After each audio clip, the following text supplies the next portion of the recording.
Hare Krishna, Hare Krishna, Krishna Krishna, Hare Hare, Hare Rama, Rama Rama, Hare Hare. Hare Krishna, Sukirti Madhavi. Amrin Gordas. Welcoming you for the Sunday evening live question and answer session. We have got quite a few questions. This section was interesting, and so there are some questions here. And also questions from Chaitanya Charitamrita. And a couple of questions from Chaitanya Charitamrita. So we will be taking both the things together in order of like however we have received. We will pick up a question. So we are starting with the first question for the evening. The question is by Smriti. What is the difference between Lord's plenary portions and Lord's energies?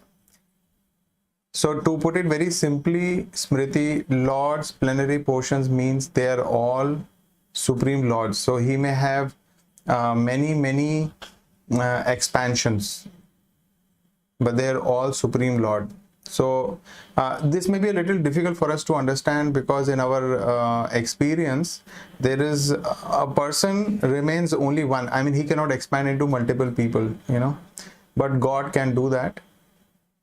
So this is what, in a very simple rudimentary way, we can understand that Supreme Lord expands into various other forms, which are almost equal to him in the all the powers.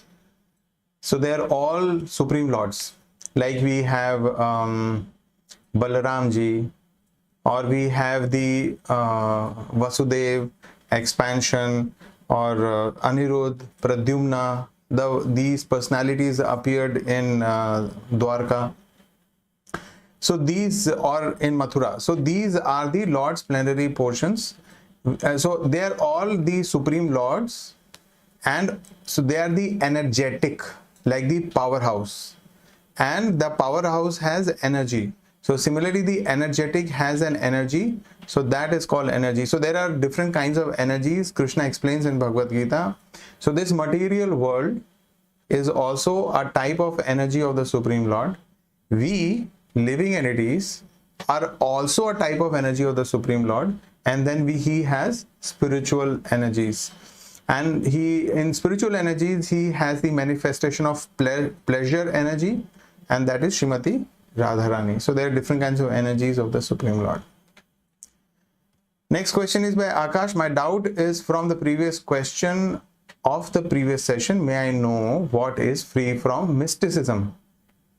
Akash, mysticism means usually this word is drawn from mystic powers or siddhis. In Sanskrit or in Hindi, we can say siddhi, the mystic powers. So there are different kinds of mystic powers to become bigger than the biggest, smaller than the smallest, or to obtain some object from from a great distance. So there are different kinds of siddhis, and free from mysticism means that we don't have this intention that I am doing devotional service, I am doing Ashtanga yoga, I am doing whatever spiritual process, I am not doing it to gain such powers. I am not doing my bhakti to gain any siddhi, because that is not the goal of bhakti. Goal of bhakti is to please the Supreme Lord. Somebody who's trying to get siddhi, it is for his own enjoyment, so that he can feel that, see, I am so powerful. I can do this activity which an ordinary person cannot do. So that is why it is very important to understand that devotees are free from any desire for their own glorification, for their own betterment, for their own, obtaining some special powers. So devotees are not interested. They are interested in serving Krishna and being happy in that service and being fully satisfied. If Krishna wants, he can give some power. So that is up to Krishna. Moving to the next question by Priya Vig. Hare Krishna, my question is, I don't know what is the reason behind that we don't pluck Tulsi leaves, neither offer water to Tulsi plant on Wednesday and Sundays. Please tell. So Priya, I'm not very sure of the source of your information, but as we have been repeatedly getting similar question about watering tulsi, and we have been clearly telling that we do not water tulsi on Dvadashi or pluck her. or pluck the leaves on Dvadashi, not on Wednesdays or Sundays. So I'm not really sure what is the source of your doubt, but yes, on Dvadashi we don't do, because Dvadashi, it is said that Tulsi Maharani takes rest, so we do not disturb her. And you have a second part, another question: is it written in scriptures to offer food first to Lord Krishna to make it prasadam? How can we offer? Like, do we have to keep food in altar every time we eat something? So yes, every time we eat something, like every time, not when we eat something, but every time when we cook something. So when we cook something, let's say dosa, sambar, chutney, or chapati, dal, rice, whatever. So if we are cooking various items, so for Krishna, we need to have a separate set of offering vessels in which Krishna eats. So you need to get a plate which is just meant for Krishna, in which we do not eat. So Krishna's plate and some cups and a glass, a spoon. So you can have the entire set for Krishna. And then whatever is cooked, which is without onion garlic. So all those items, we keep it in that plate. And for each item, we keep one tulsi leaf. And then we take this plate to the altar. We keep it there in the altar. While offering, ringing bell is mandatory. So we ring the bell and we chant the offering mantras. So offering mantras, because we are getting all this knowledge from Srila Prabhupada. So we chant Srila Prabhupada's pranam mantra. And then we chant Chaitanya Mahaprabhu's pranam mantra. And then we chant the Supreme Lord Krishna's pranam mantra. So while chanting these three set of mantras, we are actually requesting them to accept whatever food we are offering. So for those of us, if we don't know all these pranam mantras, we can at least chant Hare Krishna Mahamantra, and with sincere heart, full of love and devotion, we pray to them so that they accept the food. Then we close the altar, leave it there. So the plate can be there in the altar. You can close the door or put the curtain and leave it there for around 5 minutes, and then you can take out the plate and mix it in the original storing vessel. So suppose the dal is kept in the cooker and there is some sabzi in the kadhai, so we mix it back to the original so that the balance, everything becomes prasad, and then we serve to others. Another very important thing about prasadam is that we do not eat before we offer it to Krishna. So hope that gives you some clarity there. Moving to the next question. Yeah, she also has a doubt that every time we eat something, it has to be offered. So I don't know. I mean, that's what I said, that every time we cook, we have to offer. Not that every time we eat. So suppose if you have made, say, 10 aloo parathas, so 2 you have offered. So next time when you are eating, you don't have to offer the same aloo paratha. So it's not about how often are we eating. It is about how often are we cooking. So whenever we are cooking something new, something fresh. That has to be offered. So next question is by Sneha. In verse 5.5, it is stated that Sankhya Yoga and Karma Yoga, or work in devotion, is non-different. But in the translation, Sankhya has been stated as the analytical study of the material world. Shouldn't it be analytical study of the soul as stated in the second chapter? Otherwise, all the researchers and the scientists of today would also have to be seen as a yogi. Sneha, yes.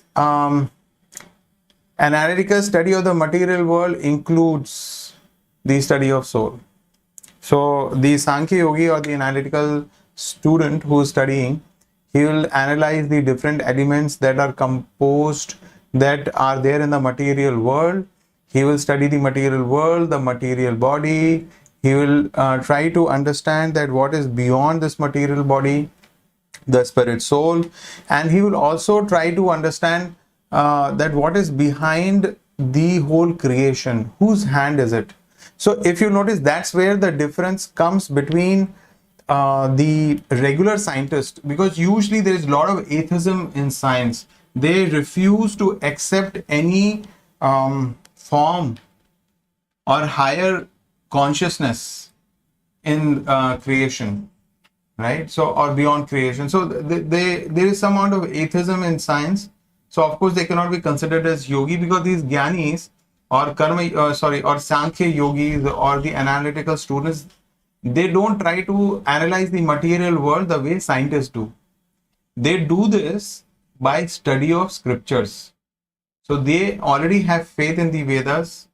They have faith, some faith in Supreme, and that's why they are accepting Vedas and they are accepting, the Upanishads, and that's what they will study and analyze. Okay, so there are 24 elements, there is soul, and beyond that is the Supreme Lord. So that is the kind of study they do. So that's why there's a difference between the scientists and the Sankhya yogis, or the, we can say Gyanis. So study of soul is part of it. So now we need to understand that the second chapter, which talked about the knowledge of soul, is common in Sankhya Yoga and also in devotional service, because this Bhagavad Gita is a devotional scripture.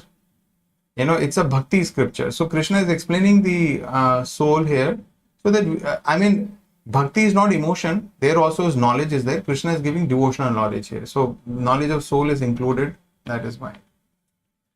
The next question is by Padma Srinivasan. My question is about Chaitanya Charitamrita course. Hare Krishna, can I have a PDF?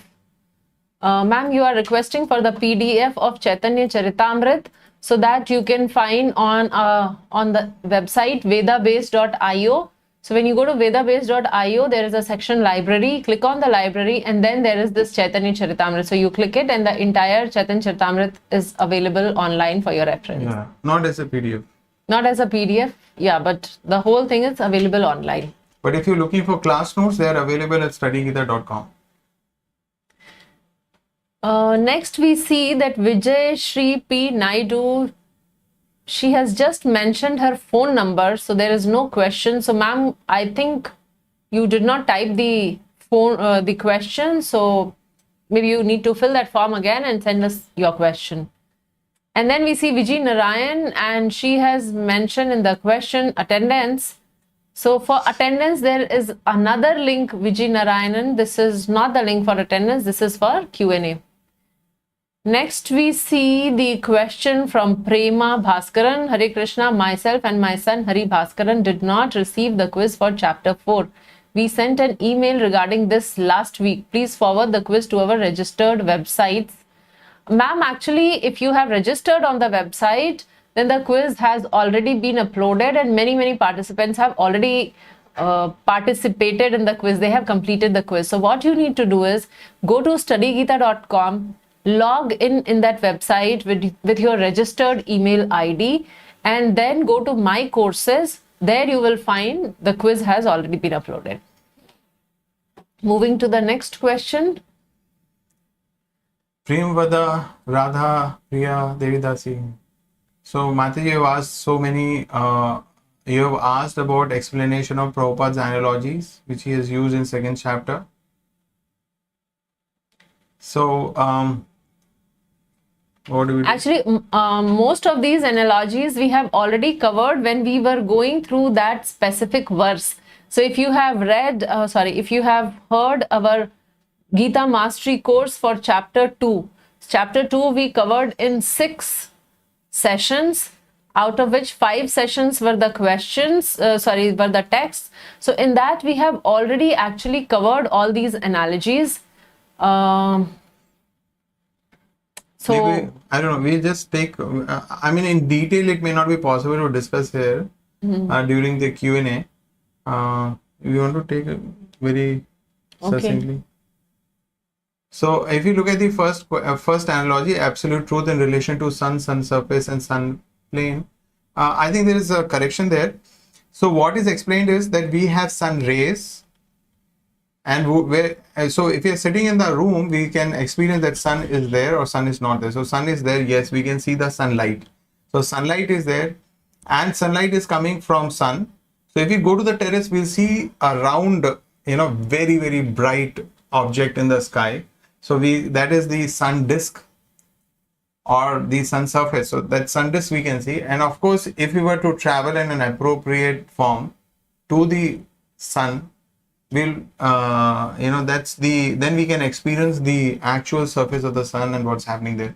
So there are 3 levels of realization, and that is compared to Brahma Jyoti, the sunlight, then is Paramatma or the sun disk, and finally Bhagwan. So Bhagwan is the source. So actually the sun is actually the source of that glowing globe, and it is also the source of the sunlight. So that is primarily what we need to understand, that Brahma Jyoti, Paramatma are both of them are aspects of Bhagwan, feature of the Lord. They are both of them are depend on the Supreme Lord. Two birds sitting on the same tree, soul and super soul. So yeah, so that example is given that two birds and one bird is eating the fruits of the tree, which means he is enjoying the material world, and the second one is just simply there and watching this first bird. So these two birds are compared to the soul and the super soul. So the soul or the living entity like us. So we are busy in enjoying the material world, just like how one bird is busy eating the fruits, whereas the second bird is watching. So Paramatma is residing within us. So we have Atma and Paramatma. I mean, we are Atma and we also have Paramatma. So Paramatma, Krishna's expansion, he is right there sitting in our heart and watching what all do we desire, what all we are doing, and once we turn our head towards him, then he starts guiding us. Otherwise, he is just like a witness who's witnessing all our activities. So that was the analogy of the two birds on the same tree.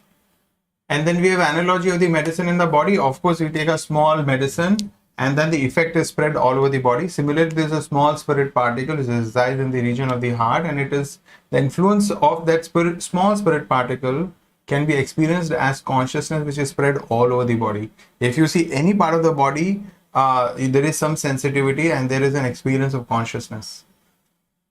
The next one is analogy of turtle controlling his senses. So as we can see, so here Krishna was actually describing about a self-controlled person. So here he was comparing him to a tortoise. So as a tortoise, it absorbs all its limbs within himself when he sees some external threat. So similarly, such a person, he understands that all the object of sense gratification in the material world are like a threat to his spiritual advancement. So the moment he sees that, he shuns off his senses. To protect himself, he just puts that shutter down so that he does not go further in that direction. So that is the analogy of turtle controlling his senses. Then there is analogy of dress of a drowning man. So as we do not, like if a person is drowning in the river, Prabhupada writes there that if a person is drowning in the river, then the intelligence is to save that person, not only the clothes what he is wearing. So if somebody is drowning and he's saying help, help, help, and I jump into the river because I'm a very good swimmer, I go there, I just snatch off his clothes and come out. So it is not intelligence. So that is how when I am just trying to do things only for my body, this body is compared to a dress or a cloth what I am wearing. I am actually a soul. So if I am just doing all my activities for the pleasure of the body, then it is just like saving the drowning man. Yeah, or if you're trying to save somebody in the material world by giving him food, education and all, but not giving him spiritual education, you're just trying to save his dress but not his soul. Analogy of old and new dress in relation to the soul. Yes, we have this body, and as we can all experience, this body begins to age with time and then it becomes old. Similarly, we have a new dress, we wear it, we feel very happy, but in due course of time, the dress becomes old, torn, not usable. It has to be thrown and a new dress has to be worn. So similarly, we have this body which grows old with time, as it later becomes useless. So this body is given up and a new dress, new cloth or a new body is taken up. Okay, in the chat, we can see that Subrat Gupta is asking questions regarding the Chaitanya Charitamrita, and you are saying that the second lecture notes are not there. We will check into that if the second chapter notes have been uploaded or if there is any delay and why is it so. Thank you for bringing it to our notice. Okay, next question is by Siddhant Das Adhikari. I have a question that how Vaikuntha looks like. So, Siddhant, I think it's a good idea to go to the end of second canto of Srimad Bhagavatam, and there are some verses where Brahmaji has the vision of Vaikuntha planets.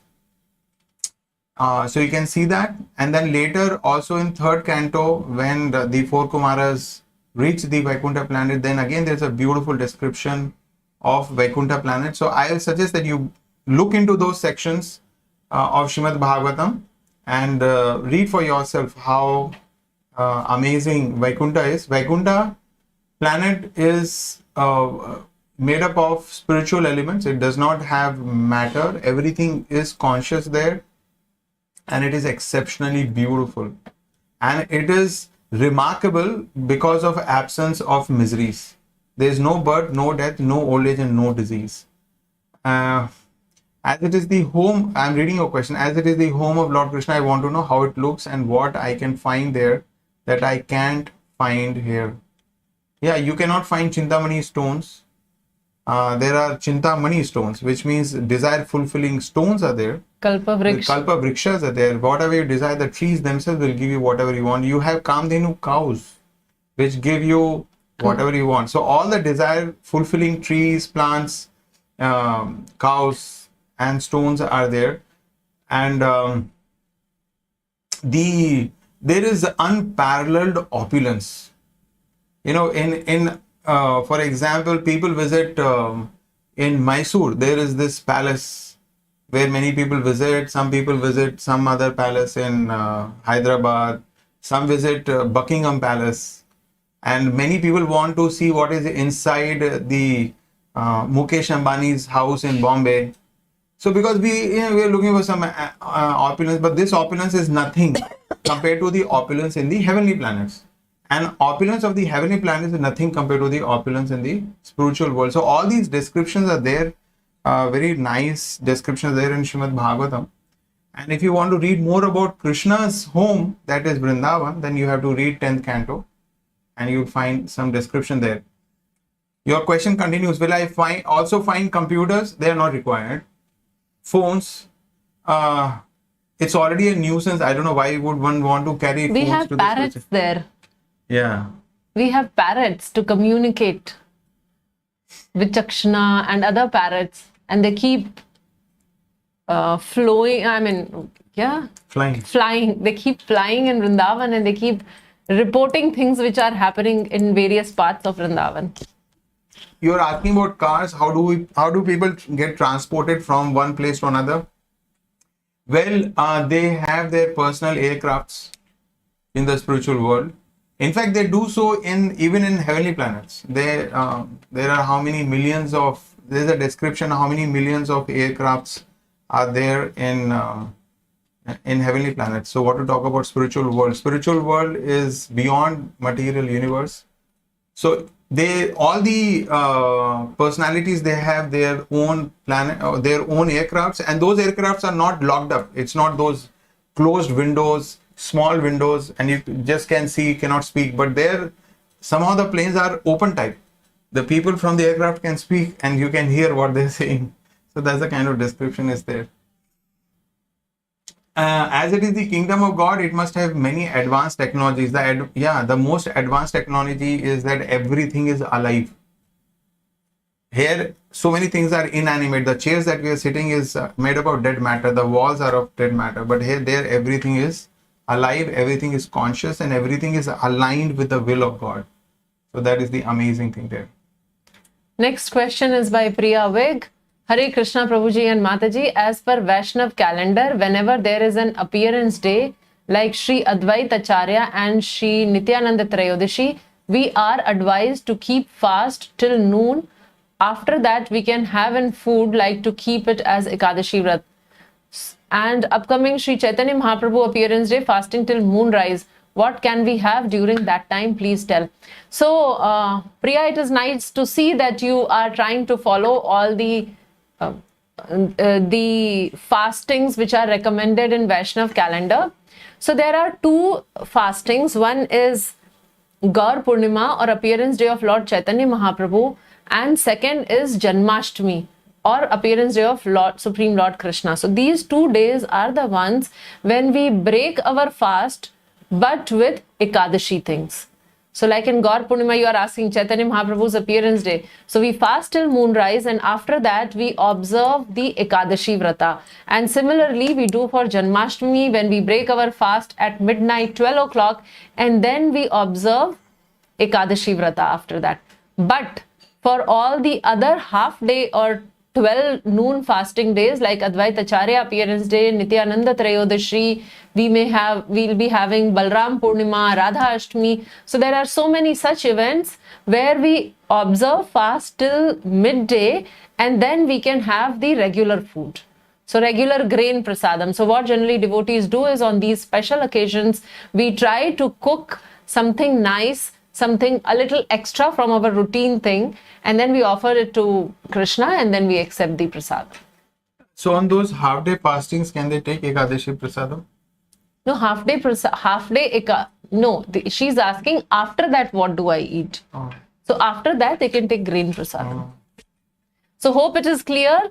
Only for Gaur Purnima and Janmashtami, we break our fast also with Ekadashi prasadam. All the other half-day fastings, you can have the regular grain prasadam. Next question is by Padma Srinivasan. I would like to get into Chaitanya Charitamrit group. Most welcome. We would be delighted to have you there. All you have to do is send a message at 9840229226. So if you send a message over there and then you would be added to that group. Ritu, what are the different means to do devotional service other than chanting and praying in the material world? Well, Ritu, chanting Hare Krishna Mahamantra is the most important activity. There is no other substitute. So having said that, chanting, yes, praying, yes. Apart from that, what you can do is you can read scriptures. Bhagavad Gita as it is, Srimad Bhagavatam, Chaitanya Charitam, there, and Srila Prabhupada's small books are there. Science of Self-Realization is an amazing book. You can read biography of Prabhupada. And apart from chanting, you can read scriptures. You can connect with devotees. You know, if wherever, I'm not sure where you are located, you can connect with local devotees. You can connect with devotees of ISKCON online. So that is another thing that you can do. And then, Ritu, one very important thing which shapes our consciousness is what we eat. It said, we are what we eat. So whatever we eat, if we offer to Krishna and take prasadam, then naturally our consciousness becomes spiritualized. So that these are some very simple things. And once in a while, whenever you have time, when you're, if you're in India or if you're abroad, you try to visit the holy places, especially Sri Dham, Mayapur, and Sri Vrindavan Dham. Visit the holy places along with devotees, and hear about the glories of devotees and the holy place in their association. Maybe have a 1-week tour, visit different places. You will feel so charged up. Just a little thing to add to that question of Ritu. So I'm reminded of 4 beautiful lines I would like to sing for all of you so that you can remember. Shravana Kirtana Smarana Vandana Pada Sevana Dasya Re Pujana Sakhi Jana Atma Nivedana Govina Sakhi Jana Atma Nivedana Govinda Dasa Abhilashare. So there are 9 processes of devotional service which you can do. So chanting is one of them. There are 8 others. Please check Bhakti Yoga Made Easy. It is made on these 9 processes. So what I was singing, Shravana, Kirtana. So all these are those 9 processes described. Moving to the next question by Pooja. How can one use fame in the service of Krishna? Thank you, Pooja, for posting this question. And in fact, I see Preeti Ravi Kumar's question is also similar. How to use fame, beauty, strength in the service of the Lord. So combining both the questions, first I will give the answer of fame aspect as how we can use fame in the service of Krishna. And as I said in yesterday's class, that I want to give 3 solid examples for this. Famous people. So fame means one has to be famous to use that. So we will pick up celebrities. So first is George Harrison from Beatles. So those of you who have witnessed how popular he was, like especially 1960s and 70s, he was actually ruling the music world. He was the topmost. The Beatles was a topmost band at that time, and their guitarist George Harrison, he was actually a very dear disciple of Srila Prabhupada. So Prabhupada, Lead singer also, I think. guitarist and lead singer. So he was very, very dear to Srila Prabhupada, and Prabhupada had instructed him to utilize his fame in reaching out to people far and wide.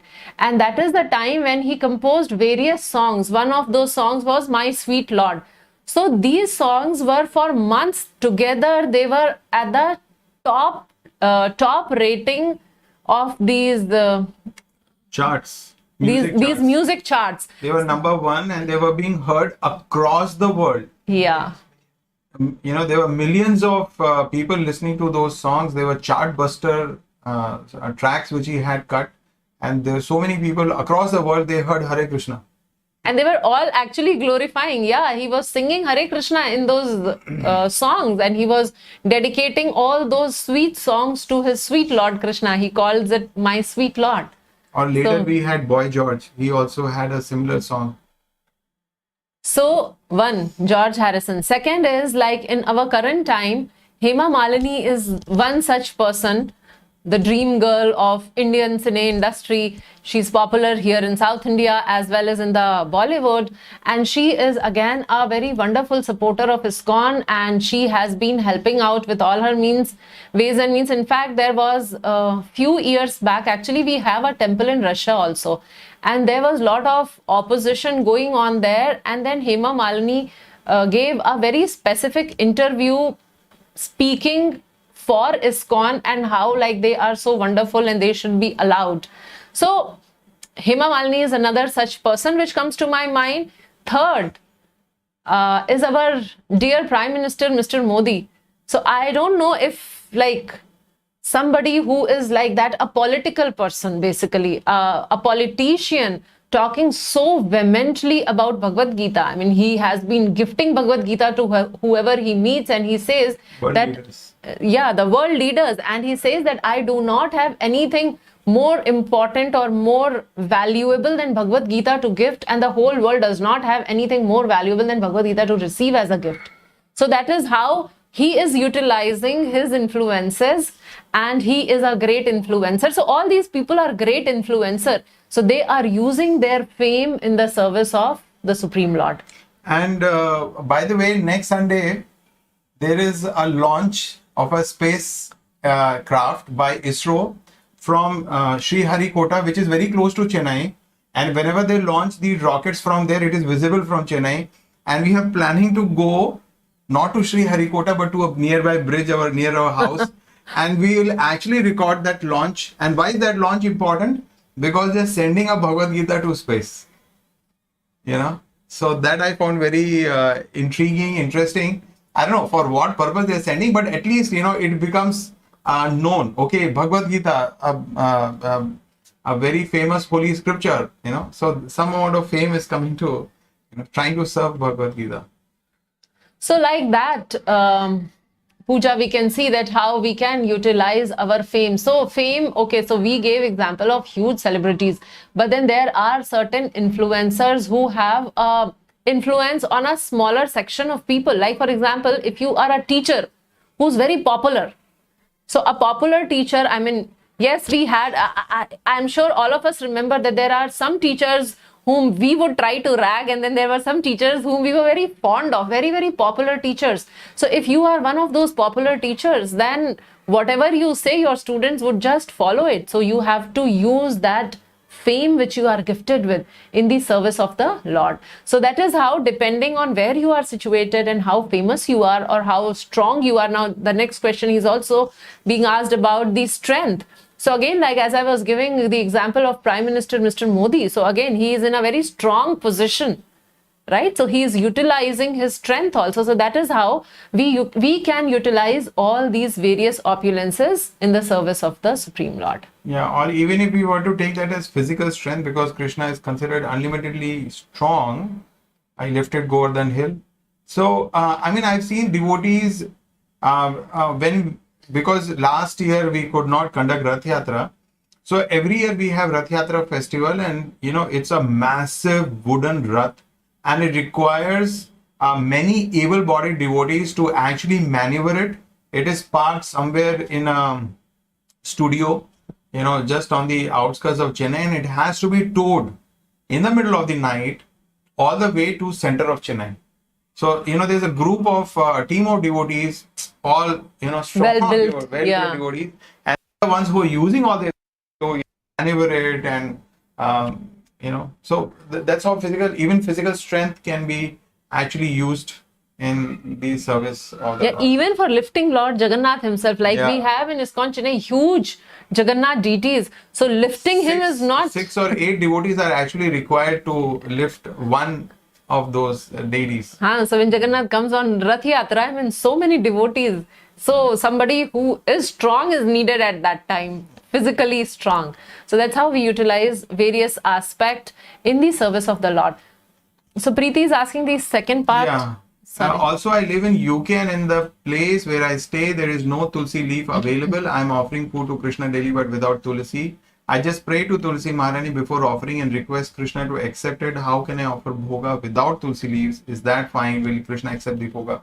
Preeti ji, what I request is that it's important to have tulsi physically and not for worship. So since you're from UK, what I suggest is, I'm sure you'd be aware of our ISKCON temple at Soho Street. I think ISKCON London. You check the website, ISKCON London. They have a hyphen in between. Either is it London hyphen ISKCON or ISKCON hyphen London. One second. The website is iskcon-london.org. So you visit this website. They have a very wonderful workshop coming up on Tulsi Maharani, where they will be discussing the appearance, significance of Tulsi Maharani. But more important for you, they are discussing growing Tulsi from seeds or bringing Tulsi home, nurturing Tulsi at home. So all these aspects are covered, and I feel, what I understand is, because it's being done by ISKCON London, so they would definitely help you out with the weather conditions which prevail locally. It is on 27th February, coming Saturday. I think London time 10:30 a.m. and they're charging £10 as fees. So visit that website if you are really keen, and which I suggest that you do that, attend that workshop, and I'm sure it will really help you out. Next question is by Divya Rukmani Devi Dasi. Please explain more about Jnana and Sankhya, which mentioned in today's session. Divya ji, I think I kind of discussed about it, about Jnana and Sankhya. Sankhya is about analytical study of this material world, material body, and what moves it. So the soul and super soul, or the Supreme Lord. So this is the kind of analysis of Sankhya which has to be done. And of course, when we gain this knowledge that we are actually not this body is material, made up of matter. I am not this matter, I am spirit soul. And therefore, I must detach myself from this material world. So that is how the Sankhya helps us to gain this knowledge. And with this knowledge, we develop renunciation from the material world. So I hope that makes sense. Sankhya, we analyze the material world, we come to understand that there is matter, there is spirit, and we are not matter, but we are spirit. And then there is Supreme Spirit. And with that knowledge, we try to move forward in that direction, not really get attached to matter, because that's not who we are, and try to move towards liberation. So just in a very simple way, try to explain. If you have more questions, please, you can post your questions again. The next is by Vijay Lakshmi. Okay, you wanted to share during today's session about your experience. After getting transferred from Bangalore to Delhi, I joined my new place of posting. I reside in the outskirts of Gurugram. It takes 2 to 3 hours to reach my office daily. 1 hour in a bus to reach metro station, and 1 hour in metro plus 10 to 15 minutes in an auto. I was very much upset about the distance I have to cover and the time spent in travel daily. Then Krishna showed a way to utilize the travel time. I am now repeatedly listening to the sessions of GMC and CC.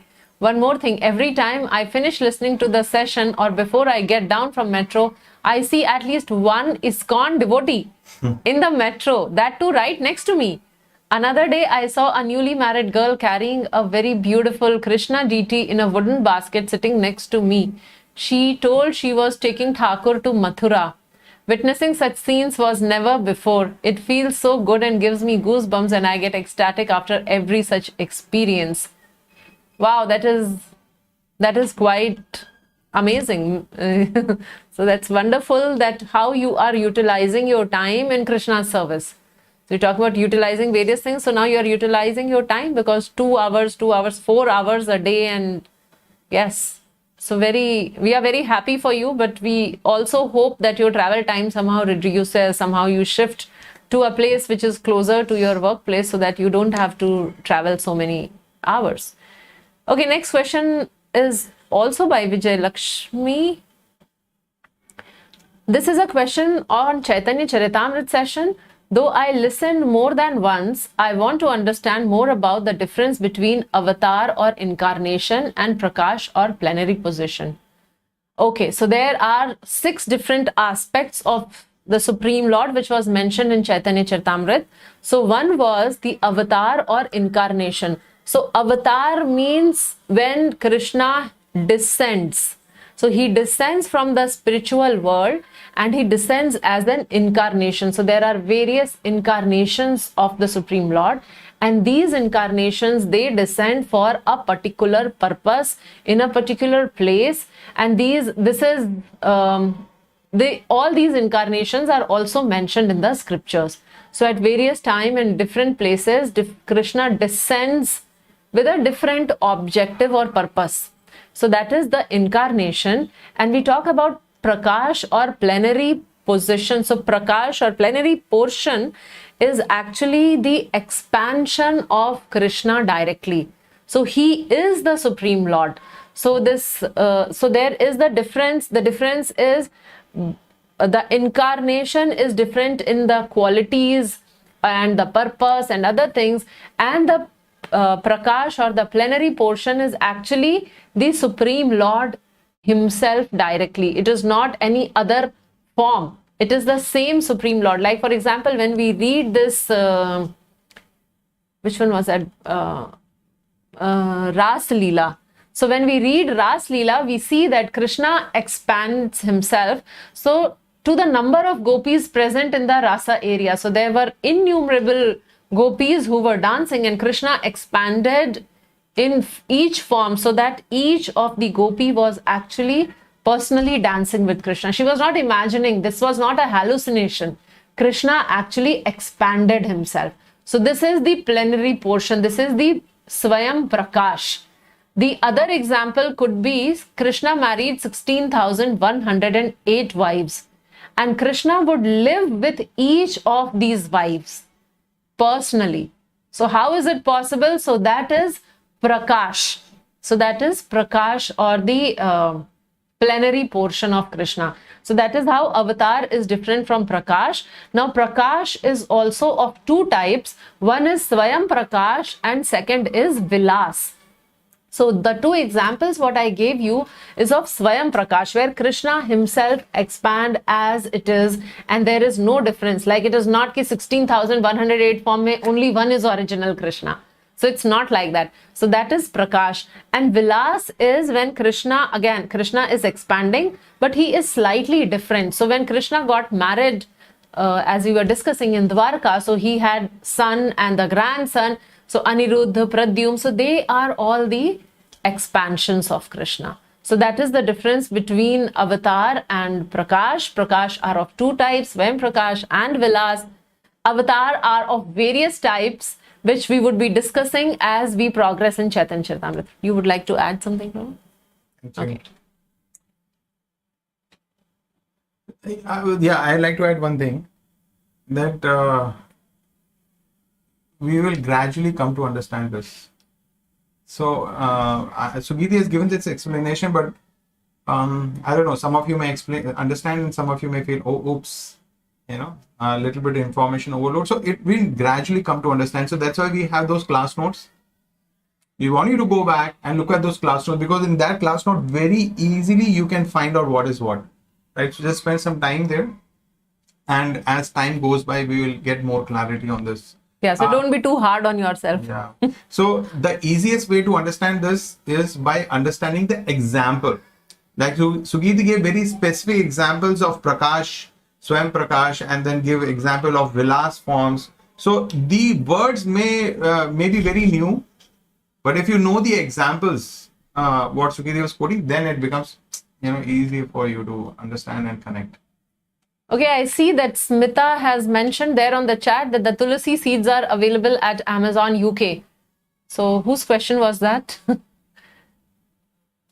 That was asked by Preeti. So Preeti, check on Amazon UK. I think the Tulasi seeds are available. If nothing, if you don't have the leaves and the seeds are not growing in the plants, at least offer the seeds and do your offering. But I'm sure that you can grow those Tulasi leaves seeds also. Next question by Lata K. Are there any specific section in Gita through which the Supreme Lord guides us on how to deal with ego?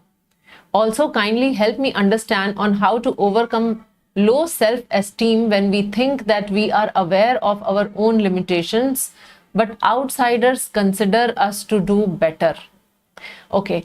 So Lata, you are asking two questions here. One is about the ego.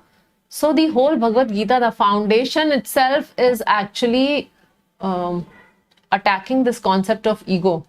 If you will read there, Prabhupada does not use the word ego. He says false ego. So what we have is false ego. And why is that false ego? Because the ego, what we think is our ego, is actually in relation to our body. But we are not the body. In second chapter itself, Krishna smashes that concept and he says that we are not the body. So if I'm thinking I am Mr., Mrs., whatever, X, Y, Z, and these are my family members and these are the society which is expecting so much from me and this is what I'm supposed to do and I'm not supposed, actually yes and no both ways. So we need to balance that, because if I'm thinking too much about my body, from there that ego is generating. But what is the real ego? Real ego is to understand my connection with Krishna, my relation with Krishna, and trying to nurture that relationship by 9 processes of devotional service. So that is what we have been neglecting since time immemorial.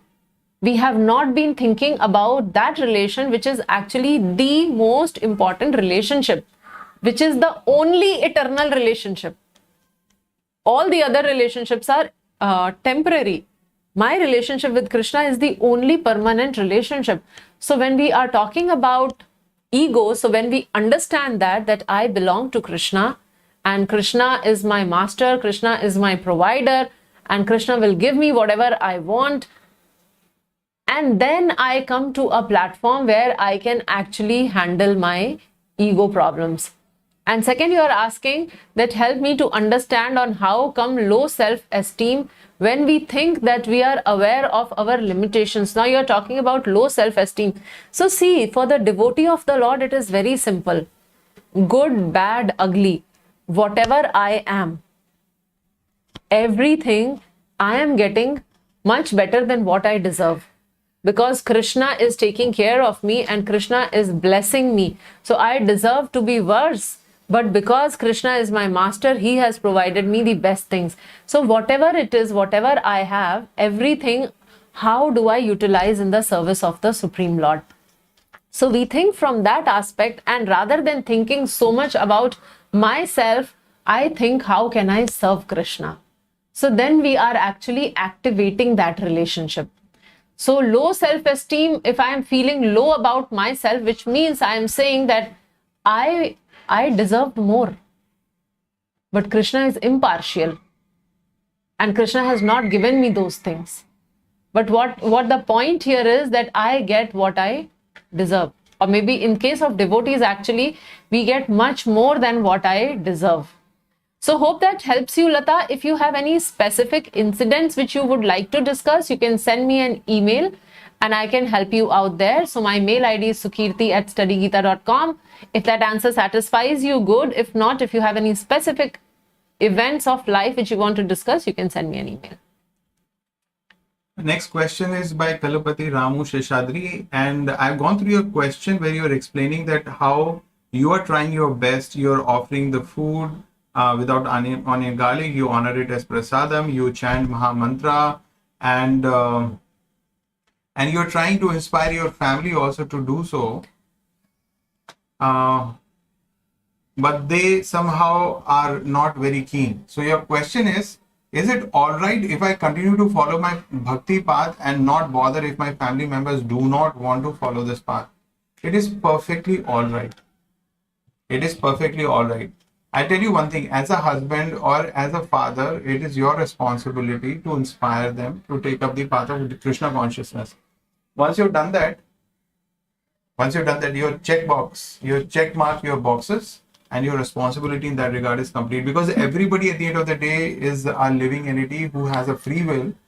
So you can only inspire, but the decision has to be taken by the other person, by your family members. So let them decide this way or that way.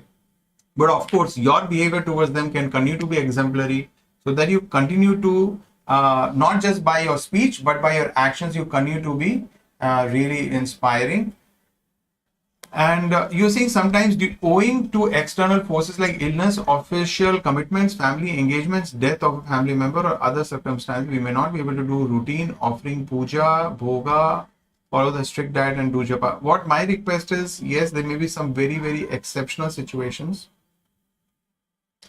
Among all these activities, there are two most important activities. The first one is japa.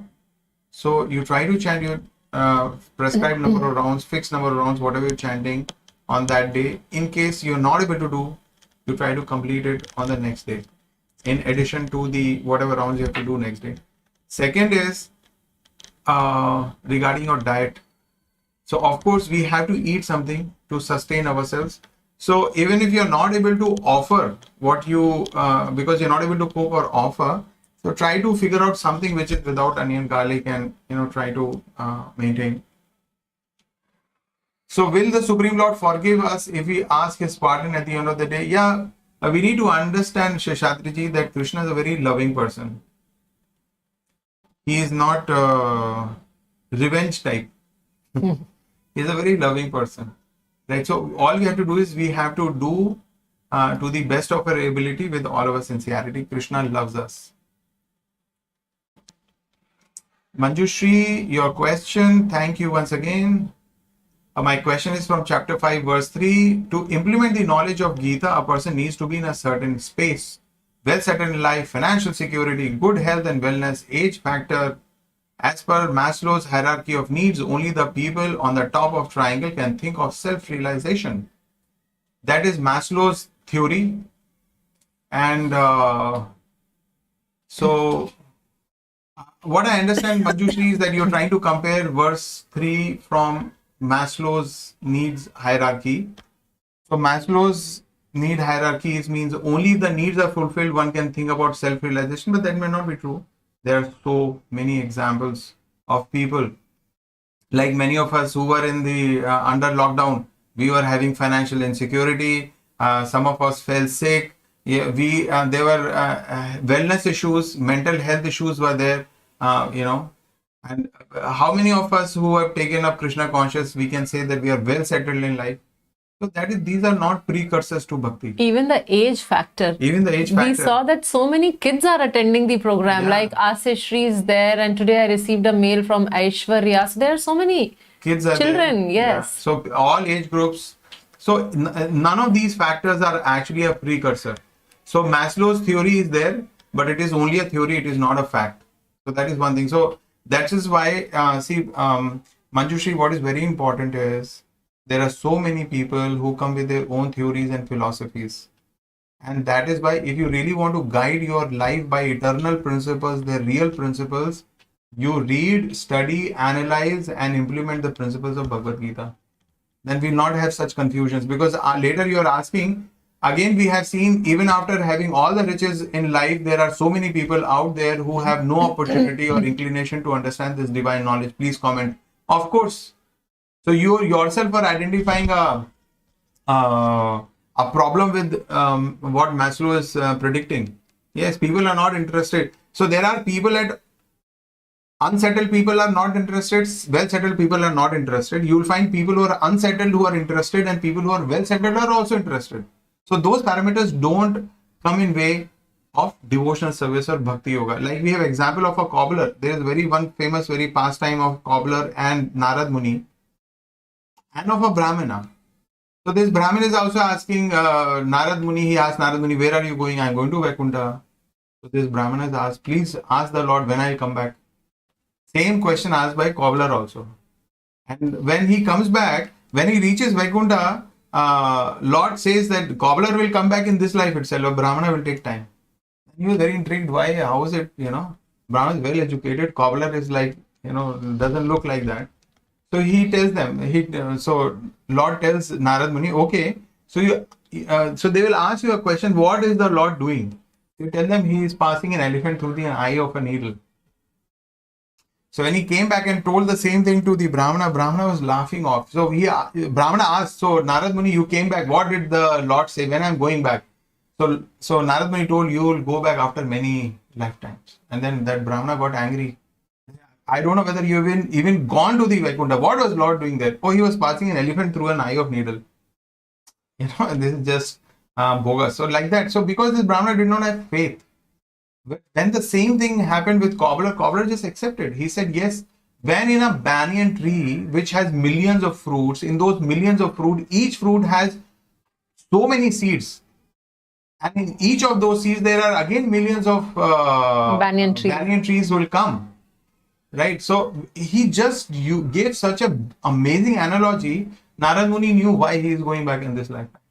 So these parameters are not actually there. I'm just wondering that how you are deriving these things from 5th chapter 3rd verse, because 5th chapter 3rd verse essentially talks about a person who neither desires anything, nakangshati, what was that verse? He does not hate anyone dveshti. Or anything, na dveshti nakangshati.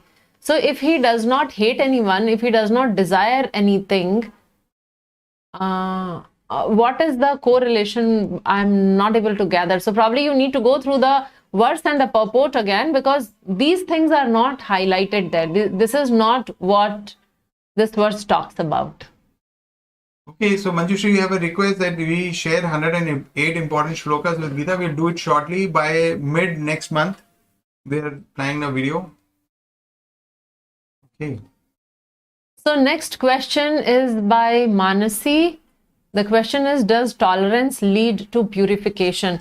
So now, Manasi, before we answer this question, we need to understand what is the meaning of tolerance. So tolerance means if someone does something to me which I do not like, which is quite provoking in nature, which I was not expecting at all. If some such thing happens to me and yet I do not retaliate, I do not shout back or fight back, so that is known as tolerance. Srila Prabhupada writes in one of the places in the Krishna book that greatness of a person is estimated by the degree of tolerance he shows in provoking situation. So if the situation is very provoking, now how much I am tolerating that situation? So to tolerate that situation, I need to be clear in few things in my head. Point number 1, whatever situation is happening, whatever situation wherein I am living now, it is a result of my own past misdeeds. So whatever is coming back, I have done something similar to somebody in the past. I may remember, I may not remember, but scripture says that, and I have firm faith there that I have done that. So that is coming back to me. So when that comes back to me, now what options I have? I have 2 options. 1, I tolerate the situation, and 2nd, I retaliate to the situation. So if I tolerate the situation, then it becomes nullified. So it gets cancelled off, like both evens out. If I retaliate, then I am generating a fresh set of action. So my reaction, which was due to me, is not getting over. Moreover, I am generating fresh reactions over there. So action and reaction. So this is how the person who tolerates, he understands that I must tolerate, because that is how I move forward in my life, because I have to nullify all my action reaction. Then only I can go to the spiritual world. Till the time some reaction is pending, I'll come back. Right?